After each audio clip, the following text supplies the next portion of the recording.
아벨과 노아, 아브라함과 사라가 어떻게 믿음의 사람으로 사람들에게 사이에서 살았는지, 그리고 하나님께서 그들의 삶의 어떤 부분을 주목하여서 너희들의 믿음이 놀라운 열매가 되었다라고 이야기하시는지 우리가 2주 동안 같이 한번 살펴보았습니다.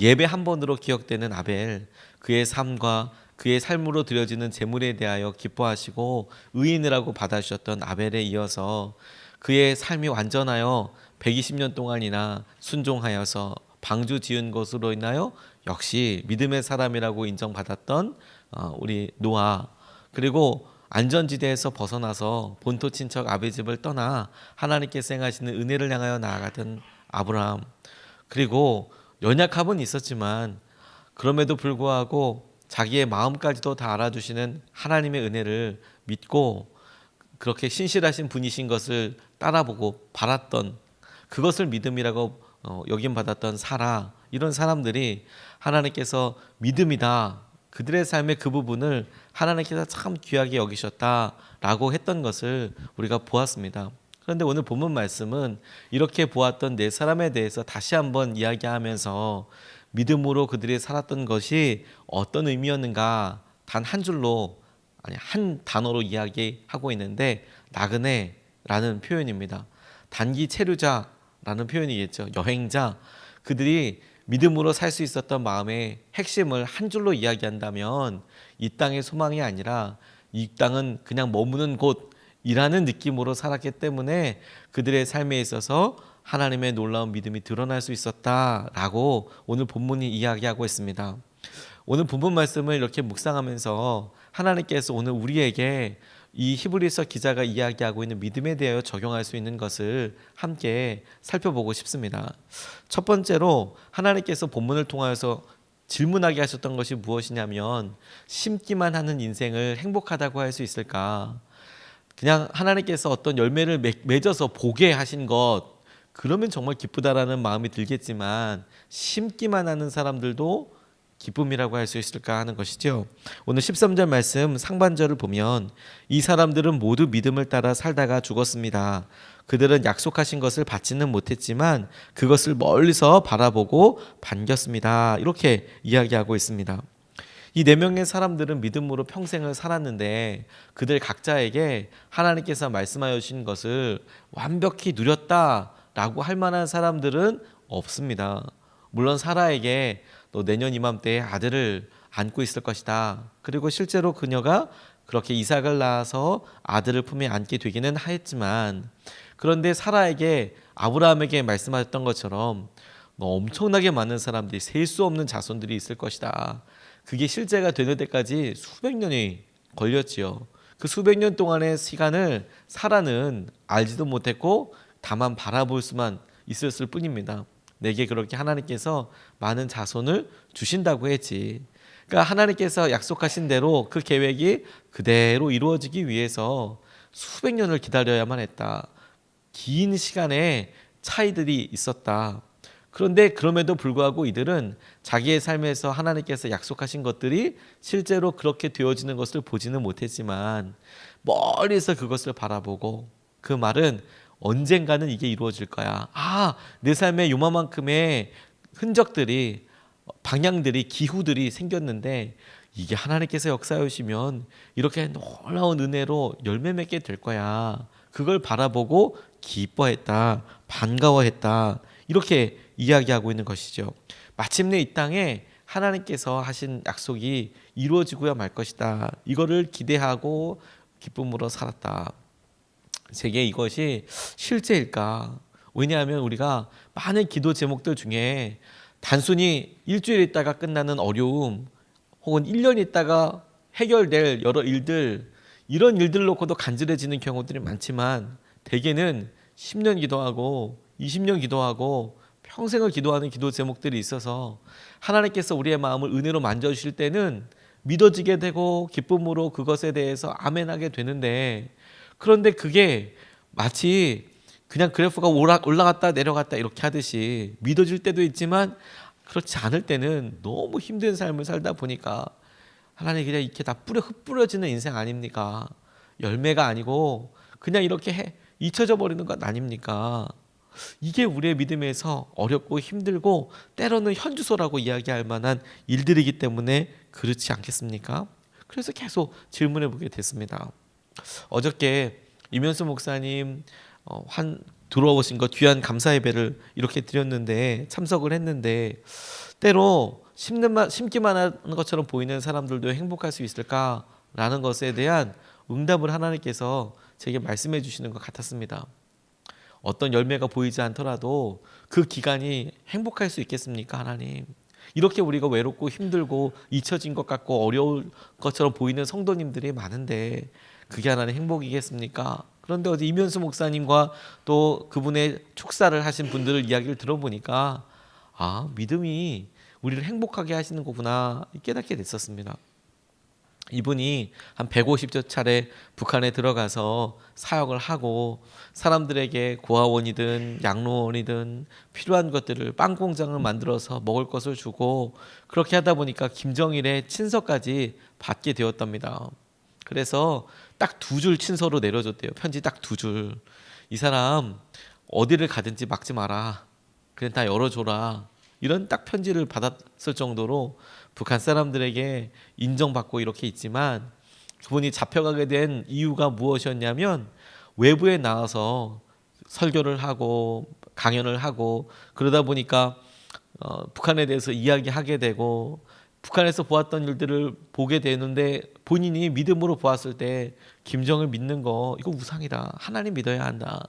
김정일 믿고 따르는 거 안 된다. 성령님의 인도하심 따라서 예수님 따라서 가야 된다. 이런 이야기들을 설교 시간에 했는데 교회들이 꼭 그거 내려달라고 이야기하는데 또 그것도 그냥 우리 교회 이분 왔다고 또 길을 쓰고 또 올리는 그런 교회가 있어서 텍사스에 있는 어느 교회에서 올려둔 그것 때문에 그냥 그 감찰기관에 걸려서 국가 반역죄에 걸려서 그렇게 옥고를 치르게 되었다고 이야기하시더라고요.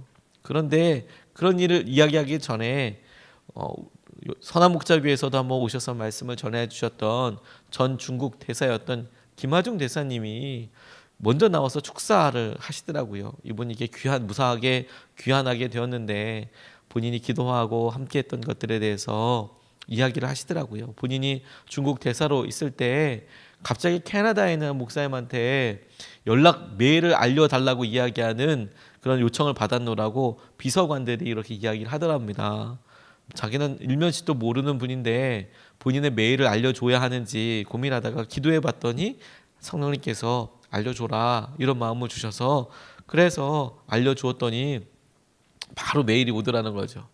메일의 내용이 무엇이냐면 북한에서 구호 활동을 하고 있던 목사님 한 분이 억류되었는데 그분을 좀 도와줄 수 있으면 좋겠다라는 그런 내용의 메일이 이면수 목사님으로부터 캐나다에서 왔다는 것이죠. 그래서 기도하는데 하나님께서 바로 그 메일을 보자마자 답을 하게 해주셨답니다. 기도하면 될 문제다 이거. 기도하면 해결되는 문제니까 이거 붙잡아야 된다. 그냥 기도해야 된다. 그래서 그냥 성령님 마음 주신 대로 답을 보내고 그리고 실제로 몇 주 있다가 그분이 풀려나게 되는 그런 일이 있어서 그걸 계기로 해서 두 분이 연락을 하셨답니다. 근데 결정적으로 이분이 전 김대중 대통령과 함께 평양을 방문하게 됐을 때 의전 보좌관으로 평양에 같이 김하중 전 대사님이 가서 있게 되었거든요. 장로님께서. 그런데 북한 사람들이 마련해 준 그런 환송 장소에서 숙소에서 찬송도 크게 틀어놓고 일부러 김대중 대통령 바로 앞 방을 썼답니다. 의전 비서관이기 때문에 부르면 바로 뛰어나가야 되기 때문에 일부러 성경책도 펴놓고 계속 읽고 찬송도 크게 틀어놓고 막 그러는데 하나님께서 기도하는데 이런 감동을 주시더래요. 어떤 감동이냐면 이렇게 나는 평양 땅에 와서 장로이기도 하지만 대통령이랑 같이 와서 예배하지만 비공식적으로 이렇게 예배드리고 있는 거 아닙니까? 그런데 누군가는 여기 와서 예배드릴 수 있으면 좋겠다. 기도할 수 있으면 좋겠다. 공식적으로 기도할 수 있으면 좋겠다. 그런 기도가 나오시더래요. 그리고 돌아갔는데 그리고 몇 년 지나고 난 다음에 친하게 같이 교제하고 함께 사역했던 이면수 목사님이 억류되어 있다는 이야기를 듣고 기도하는데 처음에는 두렵고 어렵지만 150번이나 들어가고 그렇게 많이 북한에 대해서 섬기고 그렇게 많은 것들 흘려보낸 사람이 잡힐 정도면 이건 무슨 백을 써도 못 나오는 거다. 하나님께서 계획하신 거니까. 그렇게 생각이 들고 나서 본인이 기도하는데 하나님께서 하신 거면 이건 기도해야 될 문제고, 그리고 본인이 기도했던 예전의 기도 제목이 생각나더라는 거죠. 평양 혹은 그 북한 땅에서 공식적으로 기도하는 한 사람이 생긴 거예요. 2년 6개월 동안 억류되어 있으면서 130번이나 되는 주일을 혼자서 예배드리고 하나님께서 무엇을 하실지 기도하게 되고 그런 일을 계속 하게 된 그 부분을 보면서 이 김하중 전 대사님이 그런 이야기 하더라고요. 하나님께서 기도하게 하시는 것, 보여주게 하시는 것, 그냥 심는 것 같지만 하나님께서 통일의 때나 기도하는 사람들 통하여 그렇게 믿음으로 고백하고 살았던 사람들을 통하여 지나놓고 나니까 와, 이건 하나님께서 하신 거구나, 기쁨인 거구나, 이런 일들 통해서 실마리가 일어나게 되는 거구나. 그러니 여러분, 우리가 우리 삶에 자녀들의 일이나 재정적인 일이나 관계의 일이나 하나님께서 말씀하여 주시는데 하나님 손바닥만한 구름밖에 안 떴습니다, 그 구름도 중간에 사라지는 것 같습니다 하는 순간조차도 하나님께서 심는 자에게조차도 행복이 있다. 하나님께서 하신 은혜를 붙잡는 것이 내 지금 상태 때문에 이게 어려워 보이는 것이지 하나님이 은혜로 우리를 살려주시고 보여주실 것이다. 믿음으로 확정해 주시더라고요. 그게 은혜이고 믿음의 도전이라고 생각하게 되었습니다. 두 번째로 하나님께서 이런 삶에 대해서 우리에게 말씀하여 주실 때 그 삶의 특징이 무엇이냐? 나그네다, 나그네. 잠깐 있다 가는 것이다. 13절 말씀에 땅에서는 길손과 나그네 신세임을 고백하였습니다 라고 이야기하고 있습니다. 우리가 여행을 다닐 때 여권에 명시되어 있는 기간만큼만 그 땅에 체류할 수 있죠. 거주할 수 있습니다. 그리고 그 땅에 머물 수 있는 기간이 지나면 얼른 이제 나와야 하지요. 안 그러면 불법 체류자가 됩니다. 그런데 이 사람들은 자기들이 이 땅에서 살 날이 평생이라고 하지만 이거 잠깐 지나갈 날이다. 하나님께서 주실 영원한 약속을 생각해 보면 이거 이 땅에서 그냥 모든 걸 구하는 거 별거 아니다. 이런 생각을 하면서 살았더라는 것이죠. 실제로 이사 한번만 해보려고 해도 여러분 버려야 할 게 얼마나 많습니까? 이거 얼마나 쓸데없는 짐이 많았는지 버려도 계속 나오는 게 이삿짐 아니겠습니까? 이 참 꼭 언젠가는 필요할 거라고 생각해서 모아놨는데 나중에 그렇게 이런 것들까지 있었구나 생각될 일이 참 많죠. 그런데 우리의 삶에 네가 이 자리를 떠난다고 생각하면 버려야 될 것 투성이라는 거죠. 심지어 우리가 소중했다고 생각하는 것만도 그렇죠. 교회들을 몇 군데 아니지만 하나님께서 도전하셔서 임지를 하나님 이전하게 될 때마다 처음에 제 초년생일 때 느꼈던 느낌은 뭐냐면 그 교회에서 열심히 배웠던 행정이나 열심히 배웠던 스타일이나 이거 다 버리지 않으면 그 다음 교회에서는 이건 부딪힘밖에 안 되는 겁니다. 그걸 제가 알았습니다.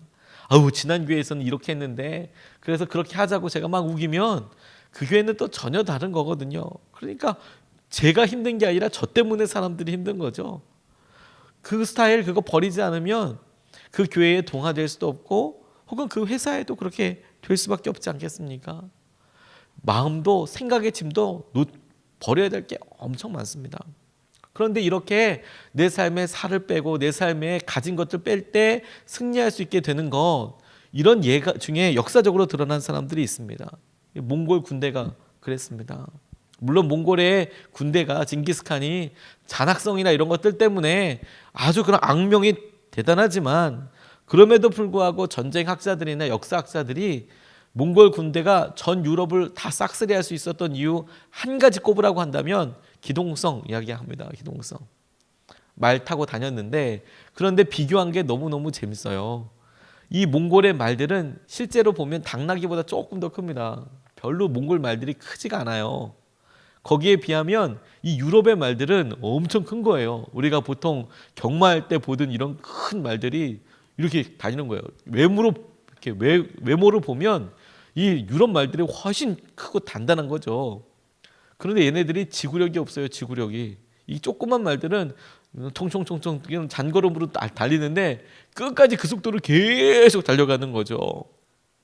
그러니까 유럽을 전체 갈 때도 이 사람들이 말 2마리씩 끌고 다녔습니다. 2마리, 3마리.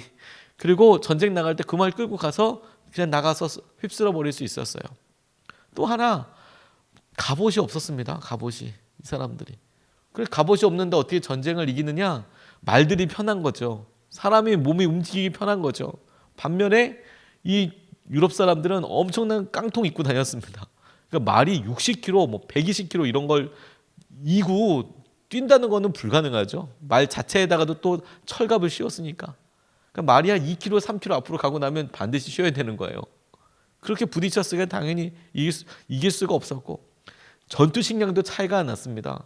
만두가, 보르스라고 하는 만두가 몽골 사람들이 유럽을 제패할 때 먹었던 음식입니다. 그냥 본인이 타고 다니던 말이 그냥 죽으면 그 말고기 유포로에다가 만두 넣어놓고 그거 만두 들고 다니면서 먹으면서 싸웠어요. 그러니까 불 피울 필요 없고 만두 들고 다니면서 하니까, 그러니까 또 이기지. 거할 수 있는 장소는 게르라고 텐트 갖고 다녔습니다. 그러니까 뭐 이게 원래 게르에서 살던 사람이니까 공간이 이동해도 뭐 전혀 문제가 없는 거예요. 그냥 마차 하나 끌고 가가지고 어디든 텐트 하나 쳐놓고 살다가, 원래 몽골에서도 그렇게 살았거든요. 그러니까 유럽에 가서 살아도 기후만 조금 달라진 거지 문제될 게 아무것도 없었어요. 그러니까 유럽을 전부 다 해버릴 수 있었습니다. 우리가 이 땅에서 잃을 것이 많아서 그래서 이 믿음을 쓰지 못해요.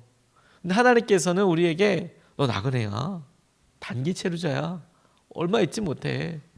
그래서 하나님께서 우리에게 믿음을 쓰라고 얘기하실 때 그것이 뭐 소중한 게 아니라 우리의 신세가 그러다 보니까 유럽에서 아무리 좋은 걸 바리바리 샀어도 공항 통과할 땐 다 버려야 하는 겁니다. 다 버려야 하는 거.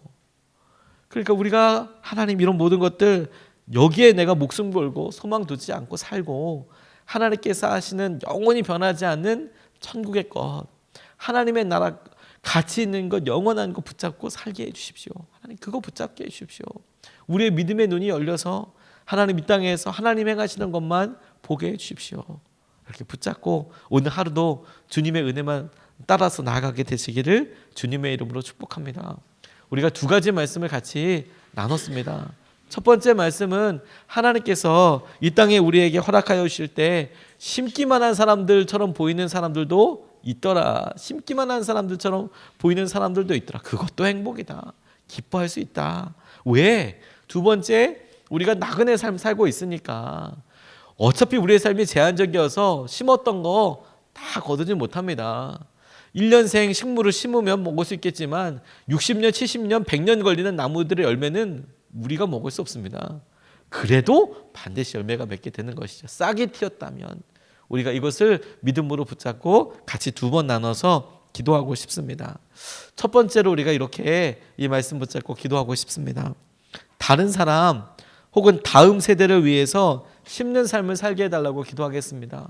우리의 자녀들뿐만 아니라 다른 사람 그리고 다음 세대를 위해서 주님, 우리가 심는 삶 살게 해주셔서 우리의 믿음이 우리의 수준에서 끝나지 않고 하나님께서 행하신 은혜를 따라서, 마음을 따라서 우리가 반응할 수 있게 해달라고 우리가 이 시간에 첫 번째로 같이 기도하시겠습니다.